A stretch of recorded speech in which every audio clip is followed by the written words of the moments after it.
Hello and welcome to Fit After 40. Today, our guest is Reuben Lunar Stugart. Reuben is a hiker and entrepreneur. He has hiked the Triple Crown in the United States and has recently started an adventure tourism business. Welcome. How are you doing? Thank you. I'm doing great. How about yourself? Yeah. Good, good, good. Thanks. Before we begin, of course, your legal name is Reuben Stugart, but Lunar is your trail name. For those who That's right. don't know, maybe you could tell us what a trail name is and how you got yours. Sure. Uh, well, part of the long distance backpacking culture is for people to take on trail names, which is basically a name that somebody assumes based on either an experience or some other way it is bestowed upon them. And it's you get to choose whether or not you accept that name. But yeah, Lunar is mine from when I hiked the Appalachian Trail in 2007.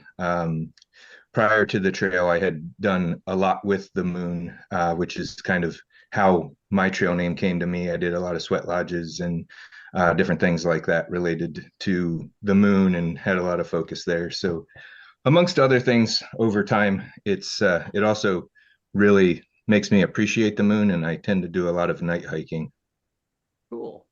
That's kind of the trail run or in the hiking community, because in the trail running community you're given a trail name whether you like it or not, and some of them are kind of unfortunate. So There are some that I wouldn't accept that people have accepted. So yeah, there's some unfortunate ones in in the hiker trash community too.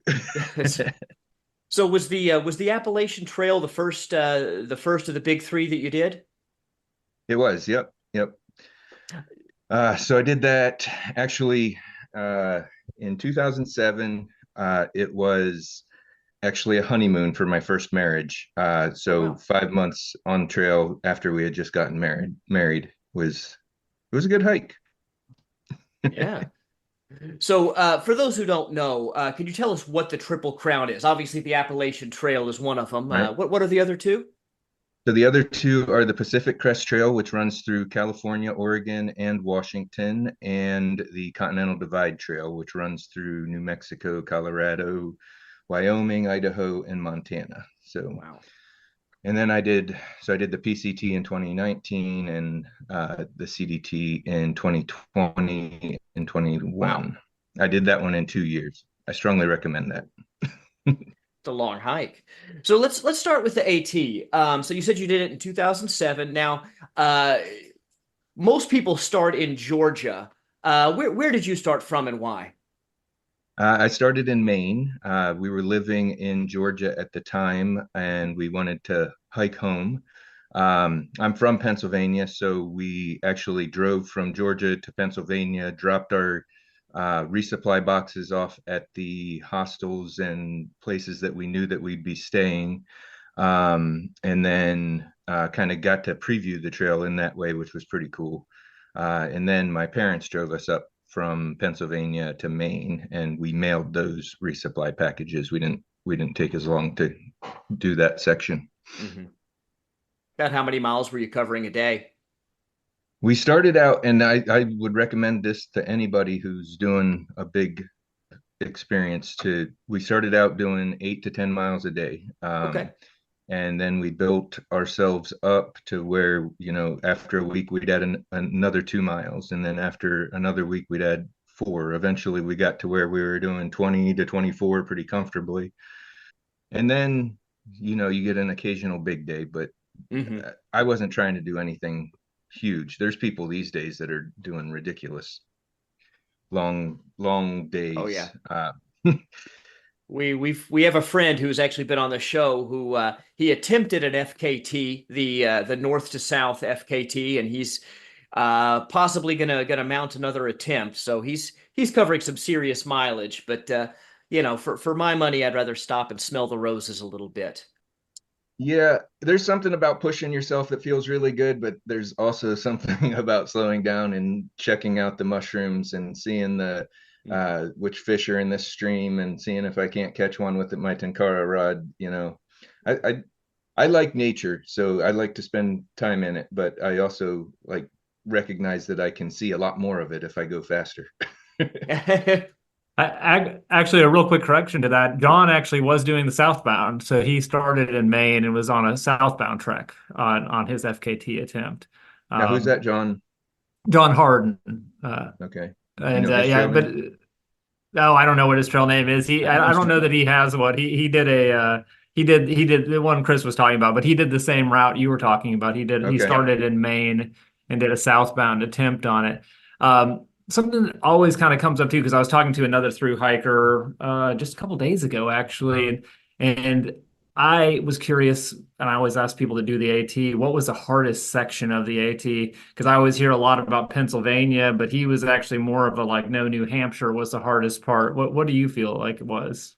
I mean, it's been said that the Mahoosic Notch is the hardest mile of the AT, which is in Maine, and I cannot argue with that. We also had a dog that hiked the trail with us, a black lab mix named Violet, and so I don't know if you're familiar with that particular section, but it's about a 1 mile section that is literally like hand over fist climbing through and under boulders and rocks, and to try to get a dog and yourself with a pack on through that is pretty challenging.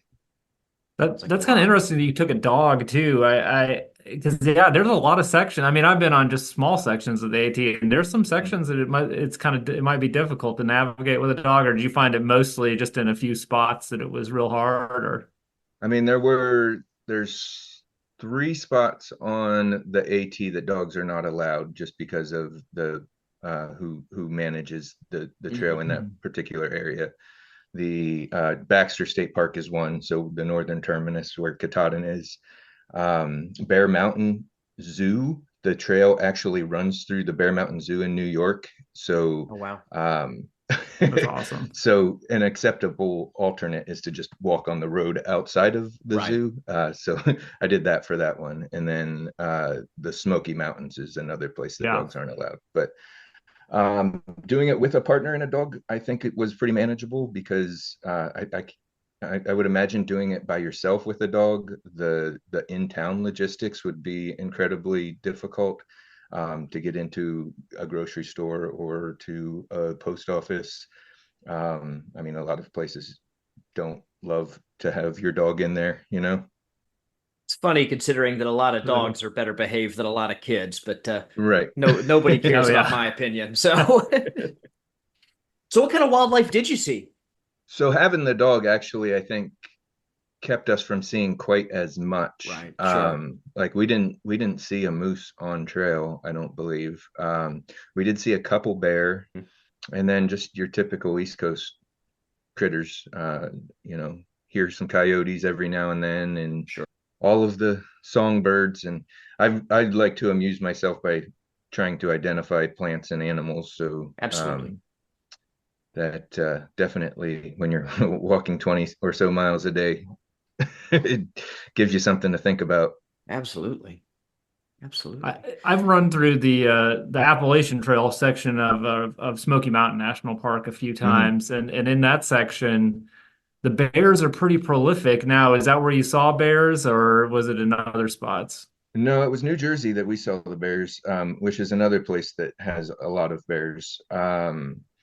But so because of the dog situation, we actually slack packed the Smokies. I guess that would be considered trail running, sort of, because we had our biggest day, which was 31 miles through the Smokies, because we rented a cabin, had a friend come up, and he took us to the spot that we finished the day before, and then we hiked all day, and he picked us up at a predetermined spot. So then we went back to the cabin and got in hot tubs, Nice. which was pretty Yeah, cool. Pretty cool way that's the to do best the part. Smokies.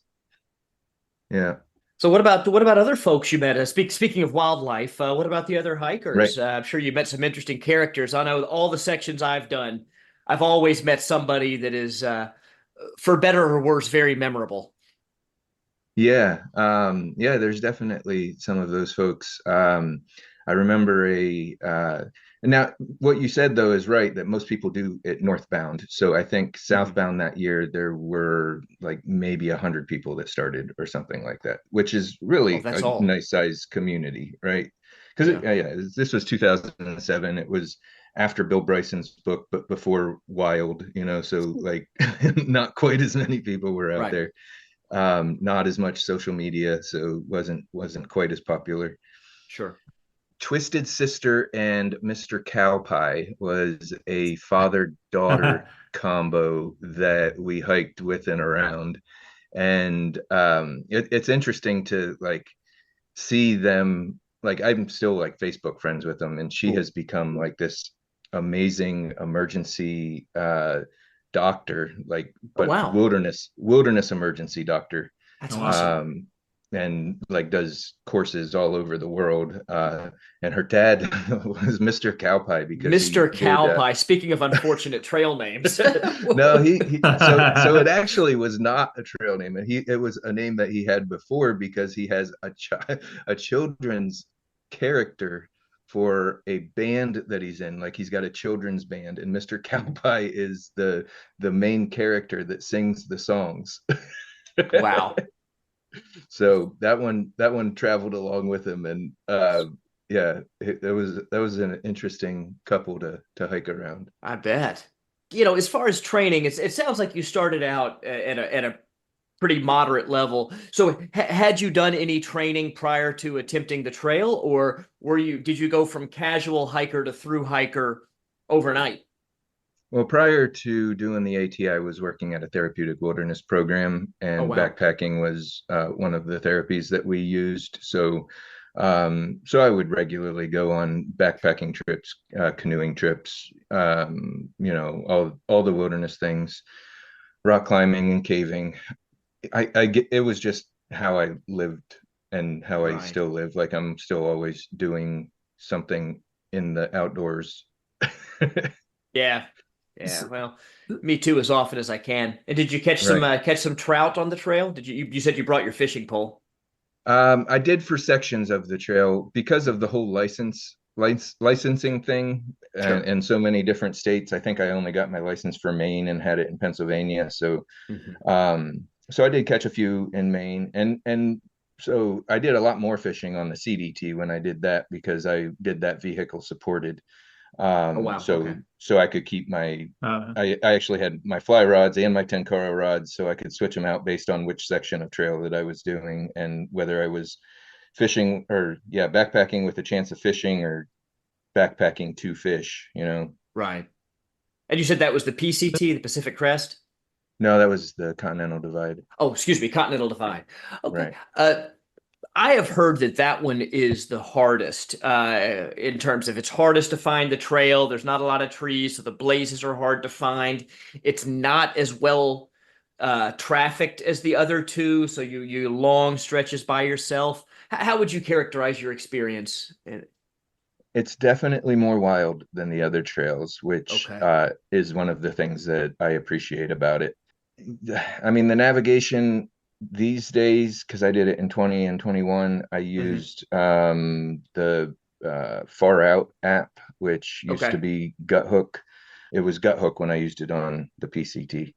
That made it really pretty easy, honestly. Like Okay. as long as the app wasn't having issues, there's a red line on there, and your GPS works whether or not you have Yep.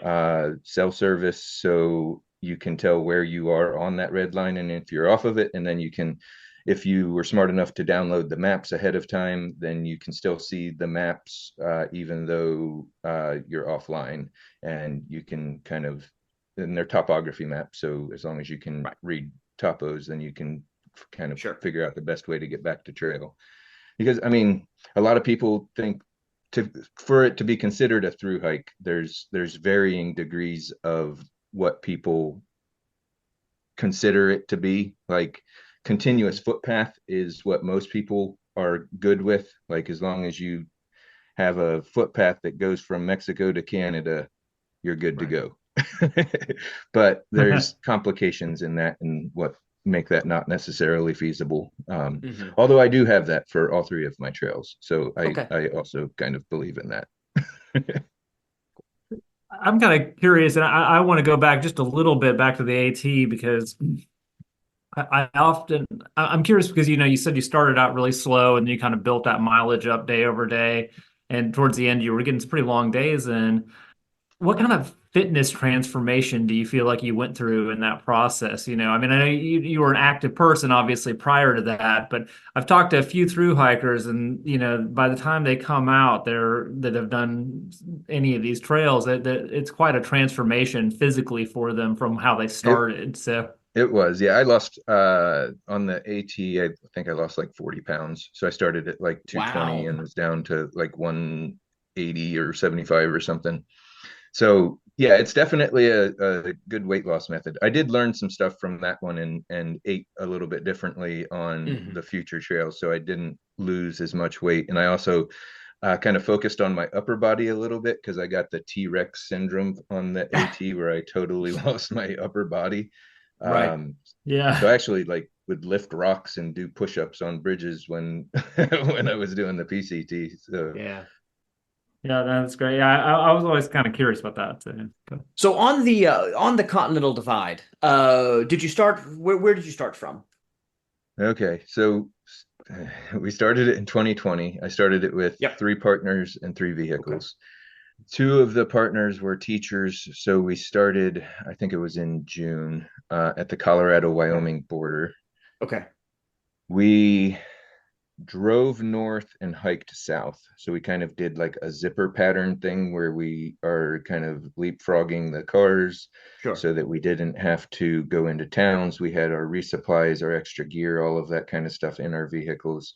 So the like we would go to town maybe once every 2 weeks and get an Airbnb, Oh and wow. one of us might go to a grocery store to get some cheese and Hmm. um, more fresh items for while we were at the Airbnb and to resupply. But it turned out to be a really lovely way to do long distance Hmm. backpacking, and that's how I basically do it now. Of course, I basically have my vehicle packed so that if Right. it breaks down, I'm just going to go for a backpack and Right. it'll be fine. So the route on that, of course, you're going through the Rockies. I mean, there's some Yep. pretty some pretty tough terrain. Tell me more. I think most people have done a section on the AT, so they kind of have a better conceptualization of what that experience is like. At least, I mean, being from Tennessee, obviously we do. But Right. tell me more about the Continental Divide. I mean, I'm picturing the Rocky Mountains. So Yeah. I know it's not all like that. There's a lot of valleys and so forth, but Well, and the desert too. So that like the New right, Mexico section is pretty much desert, but really the weather windows is something that it is present on the AT. Like you have a weather window, northbounders have to get to Mount Katahdin by a certain right, date because the mountain shuts down and right. to permit only, and you have to be mountaineering or whatever. Yeah, Um, ice picks and stuff. Right. So there are a couple of different weather windows on the CDT. You have one in the south that is the San Juans in southern Colorado and northern New Mexico. So your northbounders, that one is can be dangerous because Okay. you're basically traversing through the melting snowcap of the and the year 21 when I was out there, because 21 I wanted to kind of see what the hype about the traditional northbound hike was. So I started in 21 because I needed to complete the New Mexico section. Hmm. I started it as if I were a northbound hiker, Okay. because all of the other hikes were the AT was a traditional southbound hike. Right. The PCT was um, mostly a southbound hike, but it was a variant where I started at the Washington Oregon border and hiked that north into Canada, and Okay. then took a train back down to Portland and hiked the rest of it south. Okay. So back to the weather window and Sure. continental divide. So you've got the weather window down there, and you've got and that one hits the northbounders sooner, and then you Okay. also have weather window in Glacier. which is where the northern terminus of, and there's actually two acceptable northern terminuses of the CDT.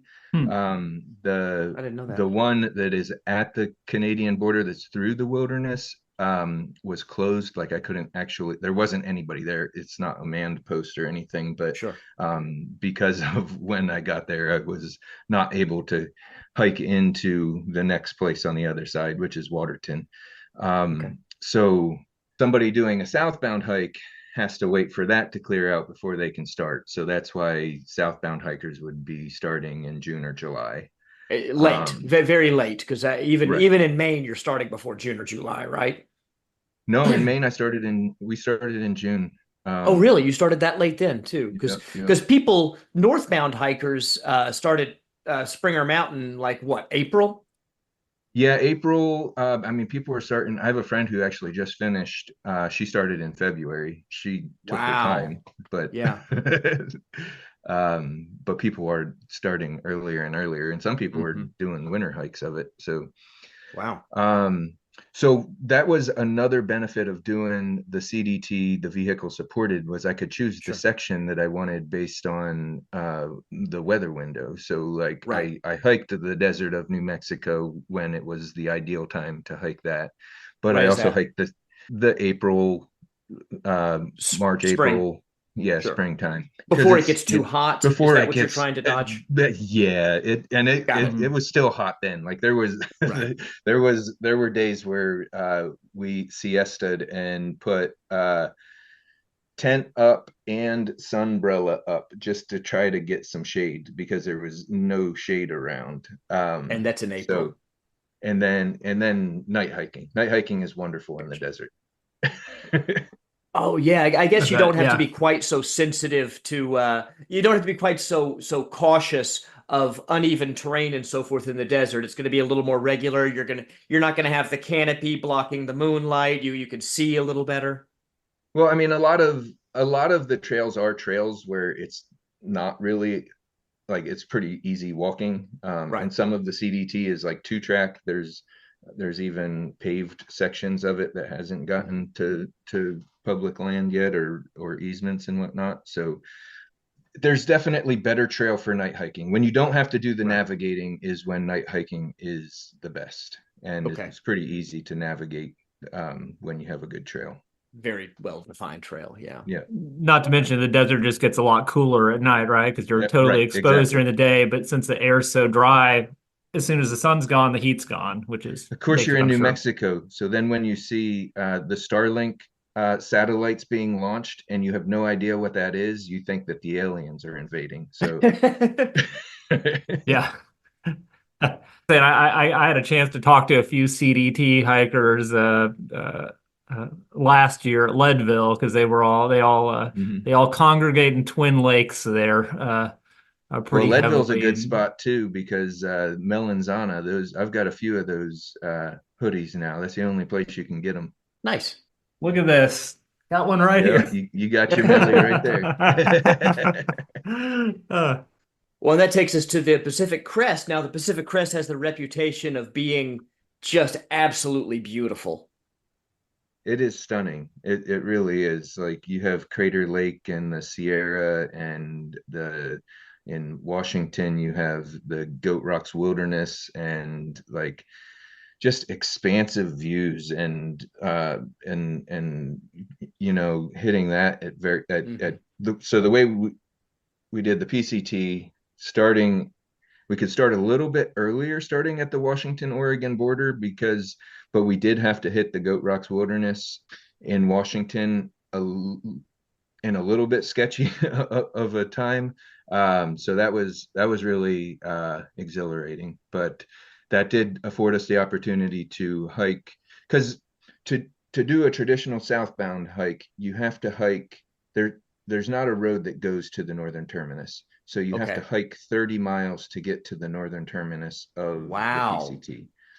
Um, so since we would have had to duplicate those miles, that's why we wanted to just hike right into Canada. There, it's whatever they call their states. Sorry for my uh, Provinces. provincial park is what they Right. have on.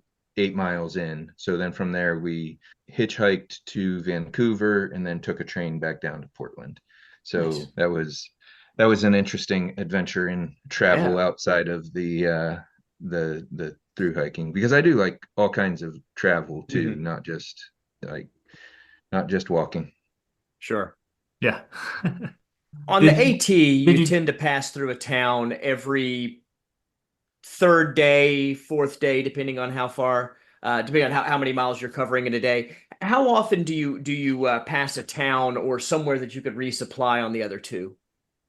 I mean, my answer to that for the CDT probably isn't as good as it is for the Okay, PCT, but the PCT was pretty much the same. Every 3 to 7 days, sure. you could get into a town. I think the Sierra was probably the exception to that, where Okay, which you could do it. You just have to come off trail and do extra miles to get sure. into the town. It's not like going into the town. I did pre-supply for like all of my trails. That I mean, a lot of people just do resupplying in towns and they Right. do fine with it. I found that I was able to not be as hungry when I got to town because we figured out how to have nutrient dense meals that didn't make Right. us as calorie hungry. Sure. For those who've never done a through hike, a lot of people, the resupplying is one of the challenges, and people they mail packages of supplies to the post offices just for general delivery. They Yep. mail them to hostels. They have people meet them at various trailheads. There's a lot of strategies for resupply, and it sounds like you have employed some combination of all of the above. Is that right? Yep, that's exactly right. And I do really enjoy dropping the packages off at the different places and kind of getting Hmm. a preview of the trail, and not only the Sure. trail but the trail community, and Yeah. like what's supporting it, because uh, I there really is a lot about the trail community that is special. There's trail angels that if you see a hiker, me, like if I'm driving down the road and I see a hiker, or somebody walking, usually I stop and see if they're happy walking or if they need Hmm. anything. But just the community around, if you have a broken piece of gear, getting that fixed for you. If you Sure. have you're sick, getting you to someplace to get that taken care of. You need whatever, there's just such, I wish more of humanity was like the the hiking Yeah, community is, and really the trail running community is pretty good like that too. it is. Absolutely. I've tapped into that since I've been back in Pennsylvania here a little bit. There's a really pretty stout trail running community around the Loyalsock Trail and the Loyalsock State Forest, which is kind of my backyard now. I think that's a really good point. I'm not familiar with the through hiking community, but the trail running community, and in a divisive world that we live in, if people could act more like how people treat each other when they're just interacting in the wilderness Yep, on a daily basis, I think we'd be so much better off. for sure. Well, there's such a sense of community when you pass somebody on a trail that we do not feel that way when we pass somebody in our car at all. Right. You know? There's a barrier. If you're driving like 10 miles per hour or less, you can still get it, but you have to be driving real slow. Yeah. And most people don't do that. When you were on the PCT, did you say you took did you take the Crater Lake's not directly on the trail, correct? So you had to kind of jut out and get a little extra to get there, didn't you? Or I believe it. I think I think the regular trail through there was closed the year, or I think there was mountain lions on the regular trail, and that section was closed for Oh, that. okay. So it was actually redirected through Crater Lake the year that I did it. Oh, well, that's a good redirect. So, Yeah, because it's basically an alternate, because you can either go that way or go the other way, which is a cool thing Okay. about the CDT too, is because there's a lot of different alternates on the CDT, and it goes Huh. back to the continuous footpath. As long as you choose the way that continues that continuous footpath, it doesn't matter which actual route you go, because I mean all of the acceptable ones are within a certain distance of the continental divide, but there's like weather options to go around some of them. Like the San Juans, there's the Creed cutoff that takes you not through the San Juan Mountains, which is probably a prudent decision for somebody who doesn't have a lot of like snow backcountry experience. Mhm. Mhm. Those passes can get snowy outside of the normal weather window, correct? I mean, Right. it's more unpredictable, is what I should say. Well, yeah, and so even in the summertime, like the ideal time to do it is July and August. But then you have to watch out for like the Colorado pop-up thunderstorms that come pretty much every afternoon. So you kind of have Sure. to do some timing with relation to that because you're in alpine conditions above tree line for a lot of Mhm. it. So So there's no cover. no. I mean, just your tent and whatever you could use to weight And it your down. umbrella. I did carry I've got a really good picture. I was hiking with a couple who was also using umbrellas, and it started hailing in one of those afternoon thunderstorms. I was so glad, and I continue to hike with an umbrella to this day. So it works as Nice. long as it's not windy and raining, but it also keeps the sun off. So it's really good in the desert too. I think you might have answered this question a little bit with that, but you said you carry an umbrella. So I take it you don't subscribe to like ultralight or anything like that, or do you to some degree, or in some Uh, other to areas you to don't, some or degree, I consider myself a lightweight hiker because I am good with the weight that I carry. Technically, most people consider 10-pound base weight or less an ultralight hiker. It's My base real weight's light. somewhere in the 13 to 15-pound range.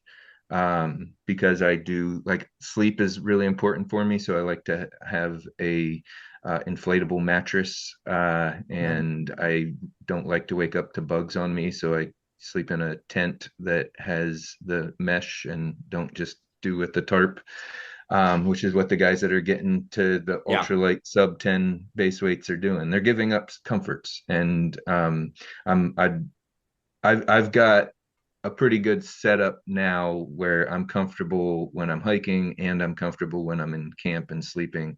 Um, so even if I'm hiking 14 hours a day, I'm still sleeping for 8 or 10 or whatever in my tent. So yeah. um, there's not a whole lot of like camp time when you're doing long Sure. distance backpacking, but that is the nice thing about doing some of the slower backpacks. I'm going to be doing a backpack with my dad here in a couple weeks, and that's going to be just kind of hiking in, finding a spot near a creek, and taking some fishing rods with us, and Nice. having a campfire, and doing that kind of stuff, and just taking it easy. That sounds great. So So some of the absurdity of the ultralight I just find kind of, like I was talking to another guy that was an ultralight packer actually this last weekend, and he was talking about a fellow he knew that just had a circle of foam, and that was his mhm, sleeping pad. right. He just put it on his tailbone, and that was it. And that was all he had. Yeah, like there's some of the guys that are like looking for I read the book of Gossamer Gear's founder recently, and he has a kit where he's like 3 pounds base weight, so he can but there's no reason to do that. Like it just doesn't make sense to me to carry that little unless you're like, No. I mean, even if you're trail running, you're carrying more than 3 pounds. Yeah, Yeah. a lot more. A lot Right. more.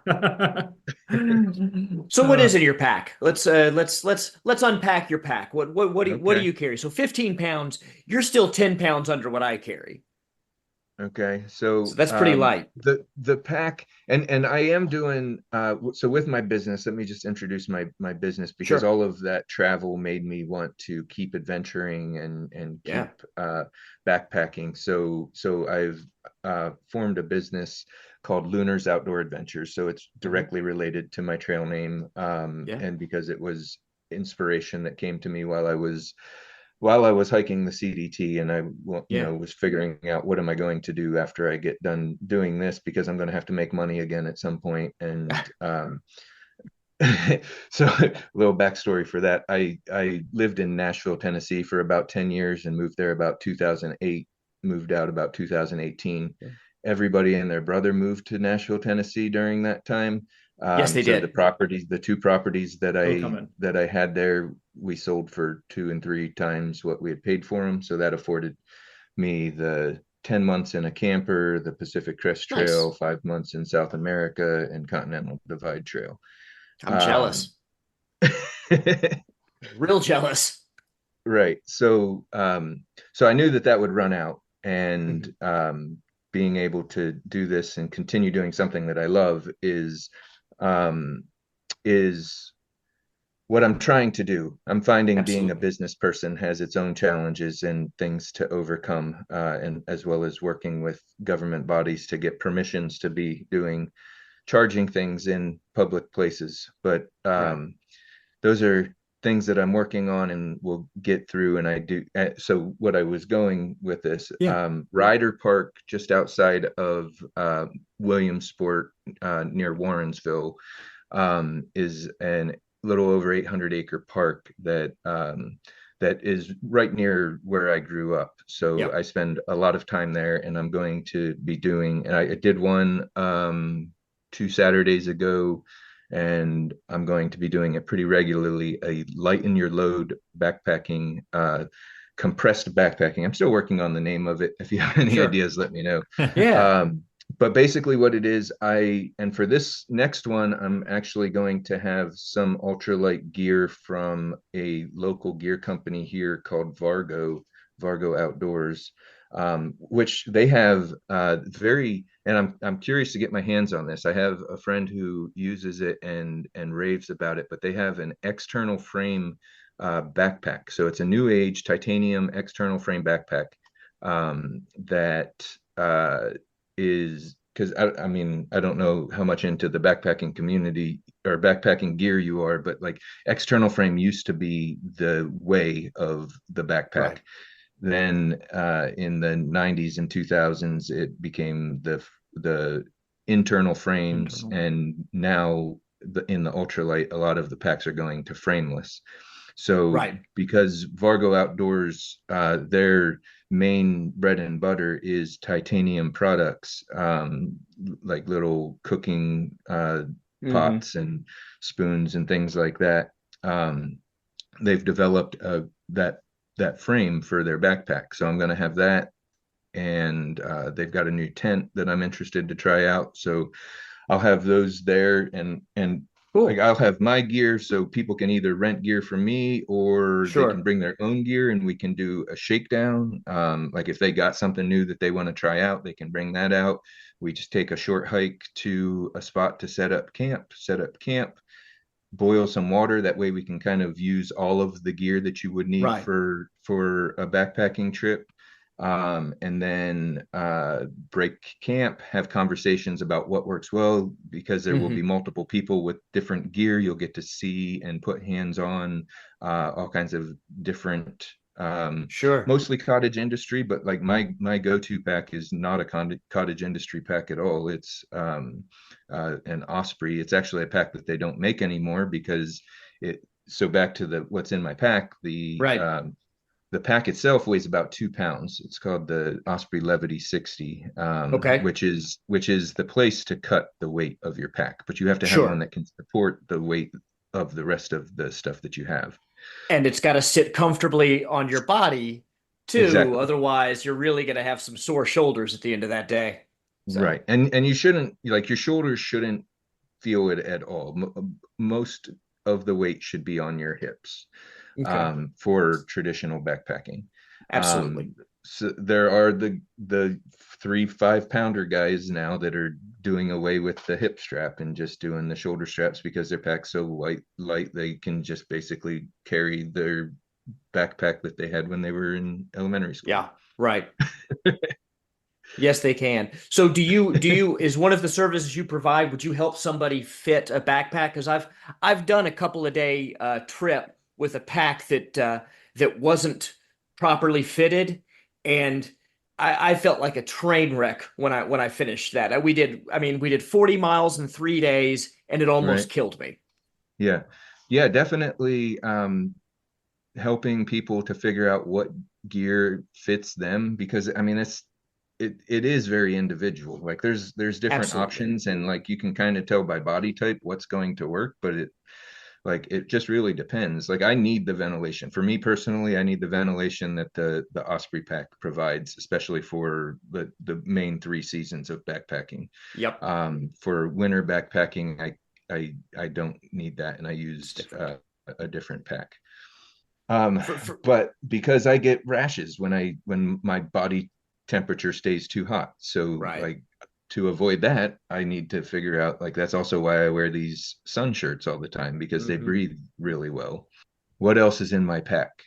Are we still Yeah. there? Yeah, yeah, I'm curious. Yeah. And I do want to throw in, for those who don't know, my pack is also an Osprey. There's a spring-loaded mesh, so there is air movement between the pack and your back. It lets you breathe. If you're sweaty, if you're hiking in the heat, it's absolutely fantastic. I also recommend it. But yeah, let's talk about what you pack, especially when you're going so light. Cookware, clothing, sleeping arrangements. What are you carrying? So one of the places that I've cut some weight is with I don't use a sleeping bag anymore. I've gone to the sleeping quilt, which was kind of a hammock. It was founded in hammocking, Hmm. but ground sleepers are taking them on too. The key with that is you have to get the gap to close. So in order to stay warm in cold temperatures, so that's just you. There's usually a strap that you can put under your sleeping pad for that. So I don't know if I will continue with that. There's another option that is basically a sleeping bag without the stuffing on the bottom side of it, because that's the reason, or one reason, to go to a quilt is because Right. any insulation that you're compressing is not providing you any insulation. So having that in your sleeping bag does you no Right. good until you roll over and you figure out. So there Right. are advantages to it. And Yeah. also the hood, the mummy hood is really nice. The I like mummy that hood hood. is nice.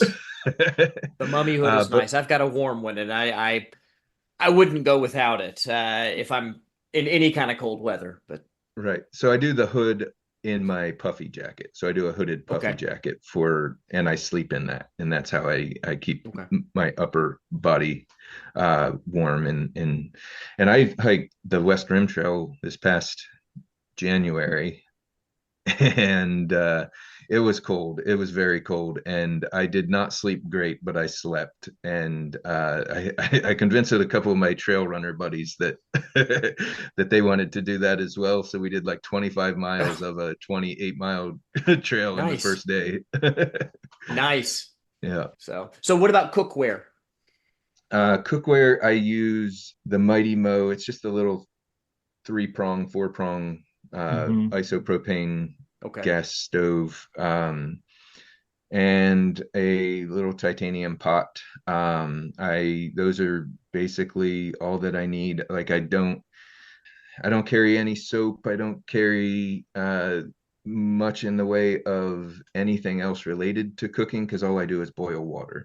Like, sometimes okay. I will mix the food up in my pot and eat out of my pot, but Mhm. for the most part, I boil water. And now I do use a Nalgene, which a lot of long distance backpackers have moved away from, because two things. I use ultraviolet light to treat my water. Sure. Um, and the Nalgene bottle is good for that. And I Yes, also it is. like to pour hot water into the Nalgene bottle, which is a really good trick for extending the warmth when cold weather camping. But it Oh yeah. also, because you put that in your sleeping bag and you got a Right. little hot Little rock in heater. there. It's nice. Yep. Yeah. But I also so I make my meal and then I still have hot water in my Nalgene. So then I pour a little bit more, and if I'm gonna have tea or coffee, then I'll have the tea or coffee and get the bits of food off of the pot with my spoon, and then drink all of that, because you get in, like, and on some of these trails, the amount of water that you have is the amount of water that you have. So you want to use that water. Yeah. There's no Right. wasting You get up it. on top of a mountain or in the New Mexico desert, you're not going to run across a lot of mountain streams, are you? Right. No, there's definitely some places where that's pretty sparse. So I guess the alternative that a lot of hikers are doing now are there's smart water bottles and a Sawyer, I assume. Yep, yep. And it was always it was something always I took a little bit of joy in when I would come up to a water source where people were squeezing their Sawyer squeezes, and I get out my little wand and just kind of sit there and talk to them and have a conversation, and Yeah, then it makes a little smiley face when it's done. So I'm like, oh look, you see that? It's happy. that's the Steri Pen. The Is it Steri Steri Pen, Pen yeah. brand? That's what I Yeah, use as Yeah. well. That's what I use yeah. as well. So do you have an indulgence that you take with you, something that adds a little bit of weight, but is completely worth it? For me, it's a hand pump espresso maker. So I can have a properly made espresso in the mornings. It's worth the extra X ounces, whatever it is for me. Do you have one of Right. those? Yeah, that's not it for me. I'm good with instant coffee when I'm on trail. But yes, so I almost always carry a set of dice that I got when I was in Morocco, and I like to play Yahtzee with people that Okay. I'm backpacking around. It's a really good way. So one of the things that went with the CDT hike was that because we were driving north and hiking south, people that were we would pass the same people over and over. So like each section that we did, we saw the same people. So Right. then to catch up with them and to see like get any trail intel, because you can basically play Yahtzee without too much effort, and you're sitting around drinking water and taking snacks, you know. So so play Yahtzee while you do that and catch up, and it makes for a good time for Cool. at least I enjoyed it. So Yeah, Sounds like um, I I deleted absolutely. the information. I had like an app that I kept the score on, Okay. um, and somehow I think I deleted all of the CDT people that I played Yahtzee with, because it was quite a few people. It would be an interesting story to see. Absolutely. it's fun, yeah. I have a friend that made himself, he ultra does ultra light, so he just made himself a little tiny deck of playing cards, by Okay, yeah. hand. Whatever. Uh, that's good stuff. Of the three trails that you did, just out of curiosity, which was the most technically difficult? I know you said that navigationally you might have had the CDT. Which was the most technically difficult? Uh, yeah, technically it would also be the CDT. The Really? PCT is graded for equine trails, so you can Yeah. actually horseback ride the Cool. PCT. So there was a lot less pucker factor time when I was on the PCT than when there's definitely some of those traverses where you're like doing knife's edge stuff where you could go far either direction, and the boulders are not super stable when you're kind of doing that hand over foot Right. climbing. There's a lot more of that on the CDT. That's tough. Some of that, yeah. Well, because your pack's pretty light, but I remember like, well, Chris was part of that trip too. We went around the Wonderland Trail. Uh-huh. We did two of us ended up finishing. We did it in 3 days, but there were people with just massive packs on the last day we did it, and there were so many places there where the trail was like, it was just, it wasn't a trail, and it was just like straight down to your death from there. And Yep. I couldn't even imagine crossing that with a huge backpack on. I was like, I had a running vest on, and that was it. Right. That was more than enough. So what about first aid? Speaking of plummeting to your death, do you Right. carry first aid? I carry a first aid kit. I've got Band-Aids. I've got alcohol swabs. I've usually got stuff for bug bites and so forth. Those creams and salves. What do you carry in terms of first aid? Through the years, through the wilderness programs, and I volunteered with the scout troop when I was in Nashville. I've had different trainings and certifications for wilderness first aid and wilderness first responder, all that kind of stuff. I'm currently on a search and rescue team, so so I have to maintain wilderness first aid for that. That's Sure. the requirement I'm having for myself and my guide service, and any guides that I hire for that Right. will that'll be a minimum first aid requirement. Absolutely. um that being said, I don't carry as much as I should when I'm long Okay. distance backpacking. Okay. But I All do right. have I do have the necessities, and I usually Yeah. carry a little soap note even, that because I know that most because of the training that I have, I'm much more likely to be able to help somebody else out Sure. than that I'll having to use it on myself. I haven't had to do that a whole lot, but I'm good. I feel good about being prepared if I do have to do that, because definitely want to enjoy the outdoors and not have it Sure. become my demise. No. Exactly. I call my first kit aid kit the oh fuck bag, but that's just my personal Right. choice for its name. Yeah. Fortunately, the only thing I've ever had to deal with is a cuts and scrapes, slipping on some rocks or something, never anything serious. Better knock on wood, right? Yeah. Yeah. I mean, I keep pain relievers in there. And I keep Sure. a nighttime pain reliever in there, one to help you with the sleep a little bit. Usually some Sudafed because that's going to help if you get bit by a bee or something like that. Right. It's a good idea to keep some what's the word? Not a laxative, the opposite of that. Oh, yeah. Imodium. Yeah. Yeah, Imodium. Imodium. Imodium is right. in mine as well. Yeah, yeah. Yeah, You for don't want to sure. deal with that when you're out there. So having Absolutely that's not. a Absolutely not. I did a hike in South America with a little bit of Montezuma's Revenge, and the Imodium was a lifesaver. Yep, If not for that, that hike would have been it would have been terrible. It would have been right. terrible. So good advice. Good advice. And what about footwear? Some people like heavy hiking boots. I usually just use trail runners. Maybe you could talk about where each type of footwear is appropriate. Yeah, I use trail runners too. Ultra is my preferred brand for that. I've Same.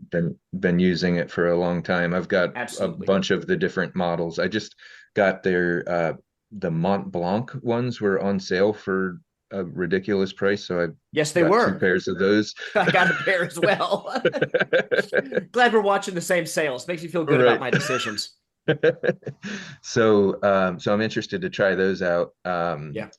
And for most everything that I do day to day of backpacking, even fishing, like I Hmm. use my old Ultras as my wading shoes. So Oh, like cool. and I put them on over top my waders because like I just loosen up the strings and instead of having my felt bottom hike or fly fishing boots, then Right. I get a lot better traction with the old Ultras.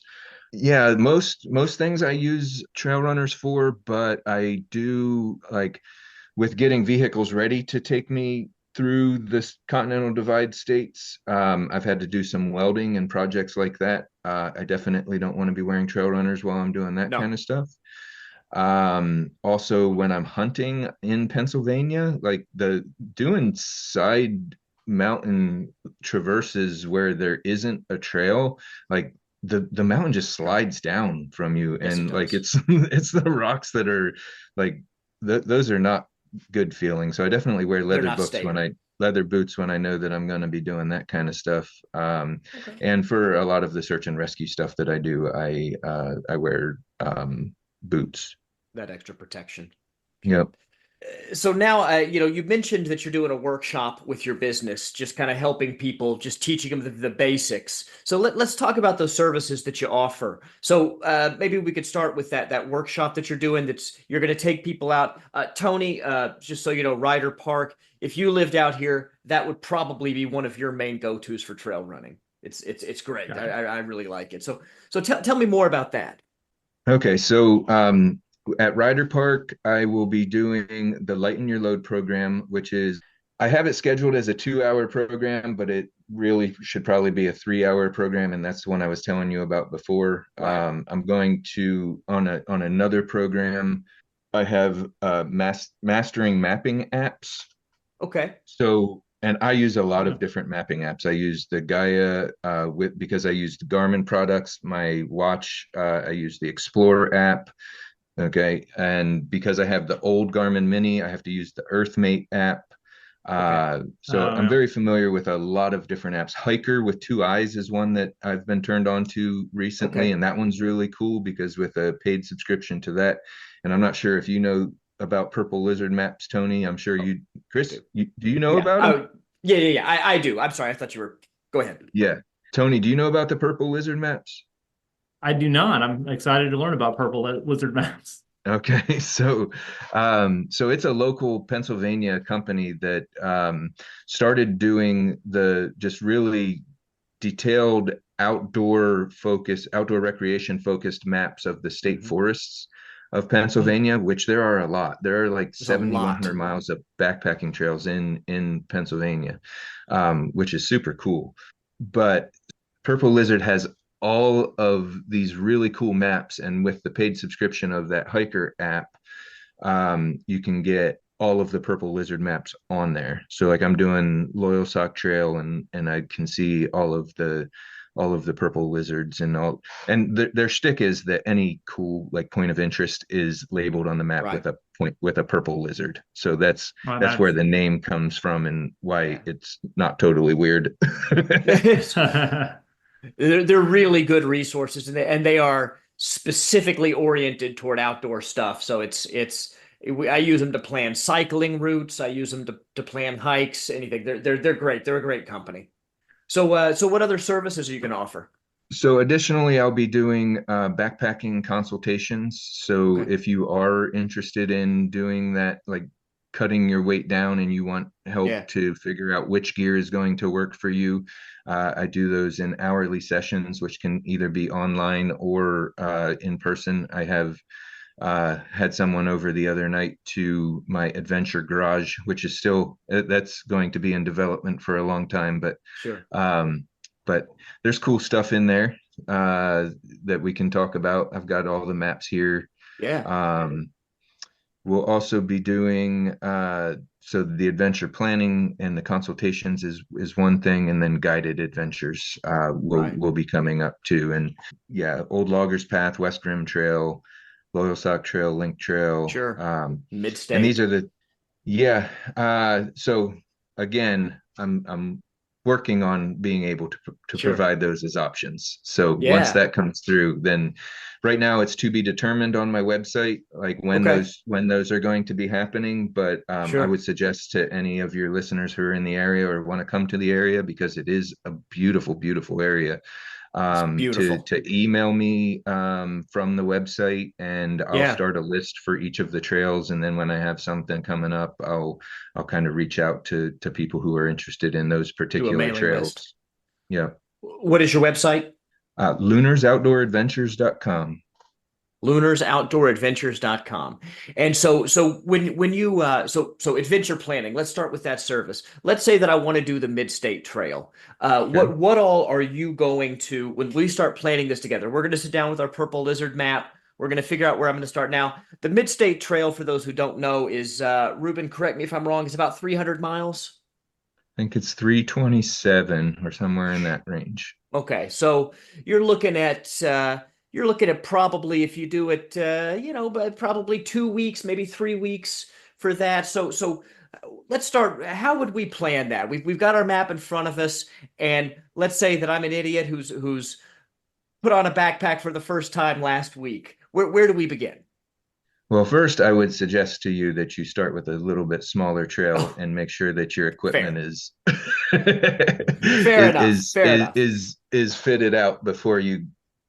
But this that being said, if you're ready to go, you're ready to go. And I tell people what you have is good enough. You can go now. Like that's what you need to do. You need to go now.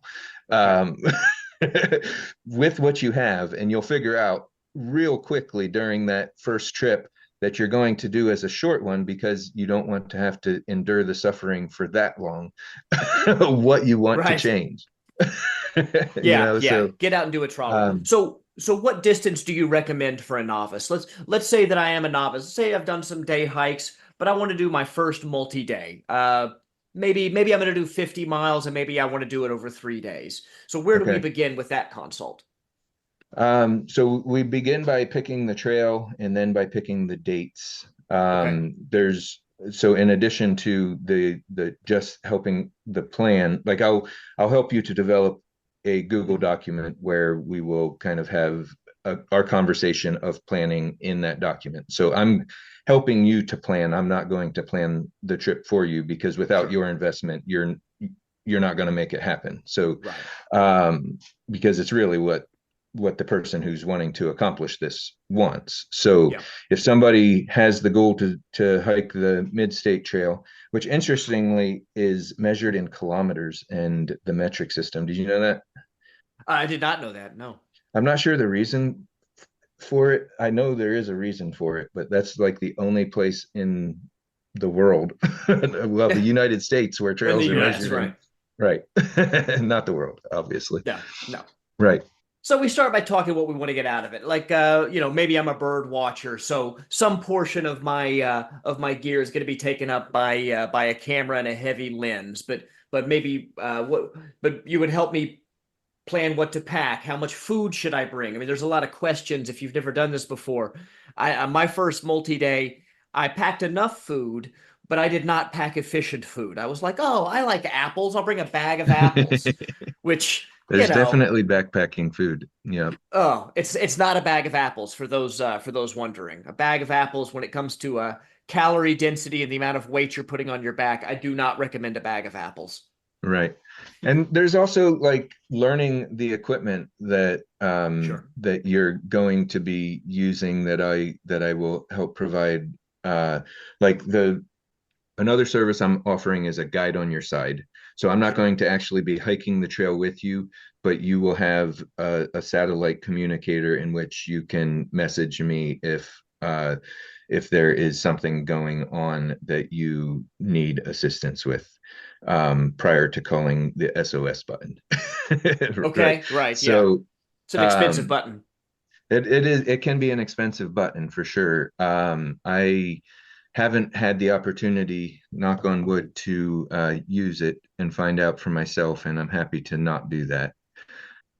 But I have used it as a communicator, to keep the Sure. people at home aware of what's going on. And I find that it's helpful for helping to make sure that everybody around you is also feeling good about your experience, which for a lot of people Absolutely. that are getting into backpacking, because there are barriers, like there's definitely physical barriers, but there's cost prohibitive stuff. Like some of the gear is really expensive, which is especially the ultralight stuff, which is kind of why I'm offering these lighten your load things, where I'm going to have different gear companies and have some of their gear that people can try out and see hands on how it's working. A lot of that Yeah, gear is expensive stuff, and you want to try before you buy. When you're talking about a right. $300 or $400 backpack, or the cooking gear is expensive. I mean, this stuff Yep. adds up. I haven't done the math mostly because I'm scared to, but my guess is that if I load up my multi-day pack, it's a couple of $1,000s on my back, Yeah. and you want to make sure those purchases are well thought out. So you do have guidance that you can offer on that when I am looking to maybe Yeah. I'm going from a 40-liter kind of day pack or easy overnight to a 70-liter multi-day. Let's talk about fit. Let's talk about how this should be packed. And you got to know how to pack it. You Right. can't just dump everything in. You have to be able to Yep. find the stuff you need to find when you need to find it. Right. And a lot of what I will do is direct people to other resources that Sure. are able to that have already done that, where I could Right. record this or write it down or whatever, but I don't need to, because like I don't have it here with me, but I have some friends that I hiked with on the Continental Divide Trail, Tim and Renee Basinger. They just wrote the book on through hiking. Basically, Oh, it's cool. they somehow like they blew up on TikTok when they were Nice. hiking the Continental Divide Trail. So much so that like I heard about them being around me, that we named them Tick and Talk. So their trail names, That's at least funny. that's what I call them, are Tick and Talk. Yeah. And they wrote a book. But What's the yeah, book title? the Through Hikers, I think, is the book Okay. title. That's their socials and all of that kind of stuff Nice. too. And the Yeah. Basingers, Basinger. So Tim Basinger and Renee Miller. Oh, Renee Mill, excuse me. Okay. Yep. Cool. I'm gonna look that up. I'd like to read that. Yeah, no, it's a very good book. Oh, cool. It's Cool, almost cool. like it's literally constructed like a textbook. Like Nice. and he is like he is a professor, so like it's Nice. So he knows how to write these yeah, things, or has some experience anyway. right, yeah.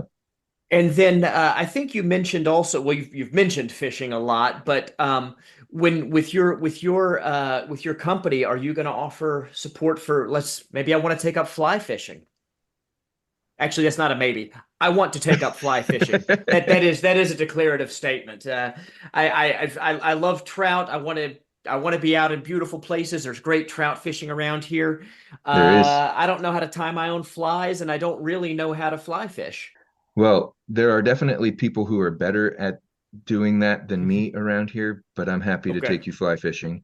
that'd be great. I'm actually going to be doing the learning to tie flies this winter. Oh, cool. There, and that might be something you're interested in too. It's It would be actually. the Trouts Unlimited from where is that? I think it's in Mifflinburg or Lewisburg. It might. Okay. I'll get you the information on that one. Please do. Yeah, let's Yeah. I definitely want to do that actually. So, but are you going to help people plan their fishing expeditions as well?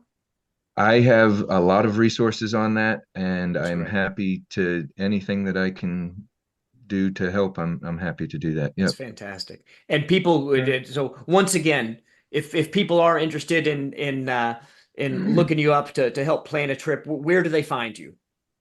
So Lunar's Outdoor Adventures, the website is the same as that, and all of my social Great. medias. I've got Facebook That's dot com. and Instagram.com. Yep. It is. I'm on it right now. That's great. Awesome. It's a good looking Well, website, very and I good. see the different trips you've got here that you've kind of got That's planned. This awesome. is good. Yeah, I like it. Yeah, I'm still developing it, of course, but we're getting there. Cool. And Well, I can't wait to see how it shakes out. Me too. I appreciate it. Good deal. as we're kind of winding down a little bit, one thing I just like to ask everybody, kind of at the end of one of these too, is just what is it that brings you outside? What is it that you love about it? What's the why for doing it? Because all these things, we talk about these things all the time. People running long distance, hiking long distances, doing things that a lot of people that are Yeah, just sitting around on the couch are like, that's crazy. sure. Why would I want to do that? So We talk about the what is how. your why? I think we all Right. have a reason that brings us out there. Mhm. I mean, the why for me is like I just feel most at peace and happy when I'm in the outdoors. So like Absolutely. it and I know people who are forest therapists. I've partnered with Deep Green Journeys and like there are significant benefits of being in nature. I really like to pay attention to the plants and animals that are around me. Like I Absolutely. look at Native American kind of attitudes Hmm. regarding when animals kind of present themselves to me and think about how that uh, relates to my I guess growth as a person and what I'm Sure. trying to do to be a good person. So um I'm not much of a religious person, but I definitely appreciate the spirituality of being out in nature. There's definitely a spiritual 100%. aspect to it, regardless of how you feel about religion. There's a spiritual aspect to being in nature that I definitely feel the same way. Right. Absolutely. Well, Ruben, thanks for taking the time to talk with us. Absolutely. Really appreciate it. Thanks for talking. Yeah, it's Absolutely. And good. guys, we will link to Ruben's website and some of the other purveyors that we discussed on the blog. So you could check that out at fitafter40, that is 40.net. And we'll get that stuff posted this week. So stay tuned. Thanks again.